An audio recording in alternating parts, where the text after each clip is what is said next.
हमारे हिंदू समाज में हर व्यक्ति पूजा पाठ करता है। पूजा ना भी करे तो उसके घर में एक भगवान की तस्वीर जरूर होती है, जिसको वो रोज कम से कम घर से बाहर निकलने के पहले सुबह शाम नमन जरूर करता है, प्रणाम जरूर करता है, ताकि भगवान उनके जीवन के कष्टों को दूर करे और घर में खुशियां भरे, मानसिक सुकून दे।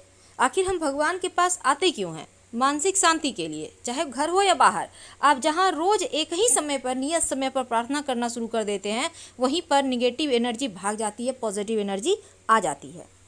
और आप अपने घर में पूजा पाठ तो करते ही होंगे। पूजा पाठ करने से आपका मनोबल ऊंचा रहता है। हर समय आपके साथ एक पॉजिटिव एनर्जी होती है। भगवान का हाथ होता है आपके सर पे। घर के एक हिस्से में भगवान के लिए स्थान जरूर बनाया जाता है, लेकिन कई बार आपके द्वारा की जा रही पूजा का फल आपको मिलता ही नहीं।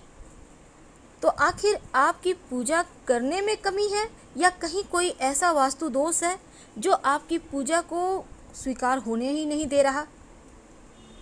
तो घर में बने जो मंदिर है, चाहे वो आप कहीं भी पूजा करें, मंदिर यानी जहाँ भगवान का स्थान है, जहाँ पर आप दिया जलाते हैं, तो वो स्थान कैसा है और कौन सी वस्तु ऐसी है जो मंदिर में भूल कर भी नहीं रखनी चाहिए, वरना आपकी पूजा स्वीकार ही नहीं होगी। देखिए, पूजा हमेशा वास्तु की बात करें तो घर के ईशान कोण यानी उत्तर पूरब दिशा की ओर करें तो यह सर्वोत्तम माना जाता है। अगर घर में बना जो आपका मंदिर है वास्तु के विपरीत हो, मंदिर नहीं भी है, आप कहीं भी पूजा करते हैं, तो अगर आप वो सही जगह नहीं है तो मन भी आपका पूजा में नहीं लगेगा और इसका लाभ भी नहीं मिलेगा। अब ऐसे में कुछ वास्तु टिप्स जो आपके पूजा को के जो आप पूजा करते हैं जब भगवान को, तो आपकी पूजा जल्दी स्वीकार होगी। इसके लिए सबसे पहली बात तो एक भगवान की मूर्ति एक ही रखें, दो ना रखें। दूसरी, भगवान गणेश की 3 मूर्ति पूरे घर में नहीं होना चाहिए, सिर्फ पूजा स्थान में नहीं बल्कि घर में होना ही नहीं चाहिए। 2 बस बहुत है। एक आप अपने घर में मूर्ति रख सकते हैं जहाँ पूजा करते हैं, और कहीं पर तस्वीर भी लगा सकते हैं। नहीं तो शुभ कार्यों में अड़चने आएंगी, बनते बनते कार्य आपके बिगड़ने लगेंगे। वास्तुशास्त्र के अनुसार घर के मंदिर में कभी भी टूटी फूटी हुई मूर्ति या तस्वीर है, बहुत पुरानी हो गई है, ऐसे तस्वीर की मूर्ति की पूजा ना करें, वरना नकारात्मकता बढ़ेगी और देवता भी नाराज होंगे। घर के जो मंदिर है, जो पूजा स्थान है, हमेशा उत्तर पूर्व दिशा में ही बनाएं। दक्षिण या दक्षिण पश्चिम दिशा अशुभ दिशा होता है, इस दिशा में पूजा पाठ आप नहीं कर सकते, नहीं तो आपको उतने फल नहीं मिलेंगे। और घर के मंदिर में 2 शंख मत रखिए आप।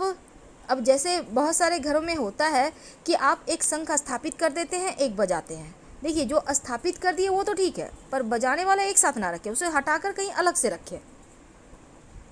तो घर के मंदिर में 2 शंख एक साथ नहीं रखना है।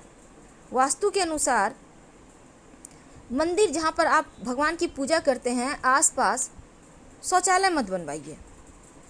और दूसरा, बहुत ज़्यादा बड़ी बड़ी मूर्तियाँ भी घर में नहीं रखनी चाहिए। पूजा स्थान पर अगर आप शिवलिंग रखते हैं तो अंगूठे से छोटा रखें, और पारद शिवलिंग रख लें तो आपकी पूजा भी जल्दी स्वीकार होगी। देवी देवताओं की हमेशा सॉफ्ट मुद्रा, सौम्य मुद्रा में मुस्कुराती हुई तस्वीर लगाइए। अब ये नहीं कि आपने तस्वीर लाई है, मूर्ति लाई है और भगवान का आंख ऊपर की ओर देख रहा है, नहीं, भगवान की आंखें आपको देखे, आपको आशीर्वाद दे, चेहरे पर मुस्कुराहट हो, ऐसी ही मूर्ति या तस्वीर आप ला के रखिएगा, ये आपके लिए बढ़िया होगा।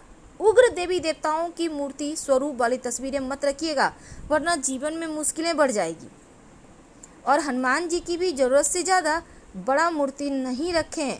और जब हनुमान जी की आप मूर्ति घर में रखते हैं तो प्रयास ये करें कि हनुमान जी बैठे हुए हों, खड़े हनुमान जी की तस्वीर की पूजा मत कीजिएगा।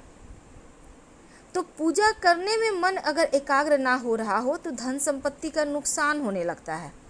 भूल कर भी आप अपने स्टोर रूम में पूजा का स्थान मत बनाएं, और ना ही बेडरूम में आप पूजा करें। तो आप भूल कर भी पूजा की अलमारी ऐसे स्थान पर भी ना रखें जहाँ पर कबाड़ है। इन चीज़ों से आपको बचना चाहिए। अब जैसे कि आप घर में रोज़ मंदिरों में फूल चढ़ाते होंगे, तो भगवान की पूजा के फूल आप ये नहीं कि बासी पड़े हुए हैं घर के कोने में रखे हुए, ये सही नहीं है, आप उनको हटाइए। कोशिश करें कि शाम के समय ही हटा दें। क्योंकि जो सूखा हुआ पुष्प है वो परेशानी को, दरिद्रता को, गरीबी को, अकाल मृत्यु, मंगल दोष जैसी समस्याएं पैदा करता है, इसलिए उनको तुरंत हटाइए। पूजा घर में मूर्तियों को लेकर ये भी नियम है कि गृहस्थ लोगों को बड़ी मूर्तियां मंदिर में अपने घर में नहीं रखना चाहिए। और पूजा घर में भूल कर भी अपने पितृ देवों की तस्वीर मत लगाइएगा। शास्त्रों में इसे भी अच्छा नहीं माना जाता, क्योंकि पूर्वजों की तस्वीरें मंदिर में लगाने से सही नहीं होता। आप अपने घर के दक्षिणी दीवार पर लगाइए ताकि पितर प्रसन्न हो, लेकिन मंदिर में मत रखिएगा। तो मंदिर में रसोई घर भी मत बनाइए, क्योंकि वास्तु के अनुसार भी ठीक नहीं है ये। और शंख को भगवान विष्णु का प्रतीक माना जाता है, इसीलिए हमेशा इसको बदलिए मत, बल्कि शंख को आप रोज़ बजाइए, सुबह 3 बार, शाम में 3 बार। अगर आप लड्डू गोपाल की पूजा करते हैं तो उनकी सेवा कीजिए, उनको रोज़ स्नान करवाइए, वस्त्र बदलिए और कम से कम प्रतिदिन उनको 3 प्रहर में कम से कम भोग और प्रसाद जरूर उनको अर्पित कीजिए। अगर लड्डू को गोपाल को लेकर आप कहीं जा रहे हैं तो आप लेकर जाइए, उन्हें घर में बंद करके मत जाइएगा, क्योंकि उन्हें बिना भोजन कराए आप खा भी नहीं सकते। इसलिए जो व्यक्ति नियम करते हैं उनके घर में देके जाइए उन्हें। अब जैसे शिवलिंग रखिएगा तो शिवलिंग आप हमेशा ही अंगूठे से छोटा ही रखें।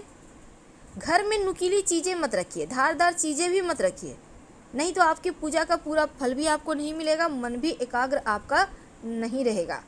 और अंत में जब आप पूजा करते हैं तो एक निश्चित समय पर रोज किया करें, तब आपकी प्रार्थना जल्दी स्वीकार होती है।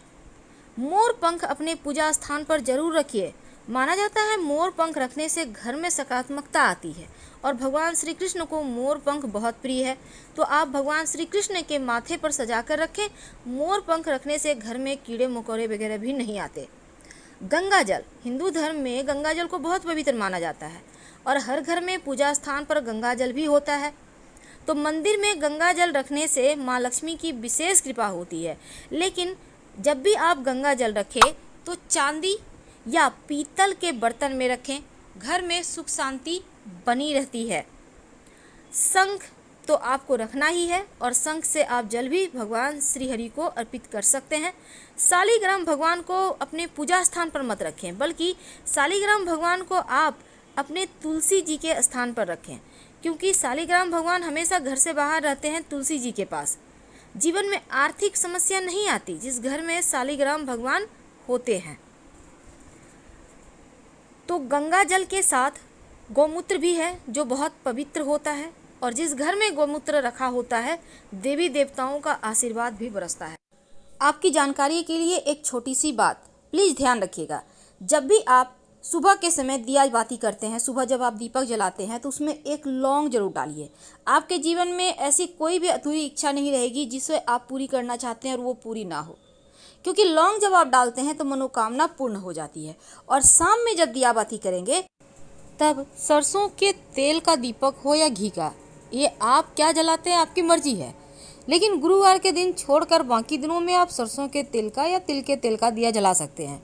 कोई भी चीज़ का दीपक जलाएं, लेकिन दिया में अगर एक चुटकी पीली सरसों या काली मिर्च डाल दें, क्योंकि काली मिर्च एक दाना भी डाल देते हैं तो शत्रु शांत रहेंगे।